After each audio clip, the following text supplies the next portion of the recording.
પ્રયાગરાજમાં શંકરાચાર્ય અને સંતો પર ભાજપ સરકાર દ્વારા અત્યાચાર કરવામાં આવ્યા હોવાના આક્ષેપ સાથે આમ આદમી પાર્ટી અત્યારે આક્રમક મૂડમાં જોવા મળી રહી છે।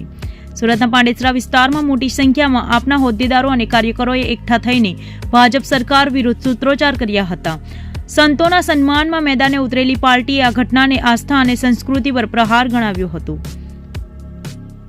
વિરોધ પ્રદર્શનની ઉગ્રતા વધતા પાંડેસરા પોલીસનો મોટો કાફલો ઘટના સ્થળે દોડી આવ્યો હતો અને એસીપી અને પીઆઈ સહિતના ઉચ્ચ અધિકારીઓએ પ્રદર્શનકારીઓને રોકવાના પ્રયાસ કર્યા હતા, જે દરમિયાન પોલીસ અને કાર્યકરો વચ્ચે ઉગ્ર બોલાચાલી અને ખેંચતાણ થઈ હતી। કાયદો અને વ્યવસ્થા જાળવવા માટે પોલીસે વિરોધ કરી રહેલા કાર્યકરો અને નેતાઓના બળજબરીપૂર્વક ડિટેઇન કરીને પોલીસની વાનમાં બેસાડ્યા હતા। પોલીસની કડક કાર્યવાહી છતાં કાર્યકરોમાં ભારે રોષ જોવા મળ્યો હતો। આપના નેતાઓનું કહેવું છે કે સંતો પર થતા અન્યાય સામે તેમનો અવાજ દબાવવાનો પ્રયાસ થઈ રહ્યો છે। હાલમાં પાંડેસરા પોલીસે સ્થિતિ પર કાબુ મેળવ્યો છે, પરંતુ આ વિરોધ પ્રદર્શનને શહેરના રાજકીય માહોલમાં ભારે ચર્ચા જગાવી છે। આપ જોઈ રહ્યા છો ગુજરાતની સૌથી પહેલા ખબર આપતી Surat express news channel director Rajesh મંગલેની સાથે।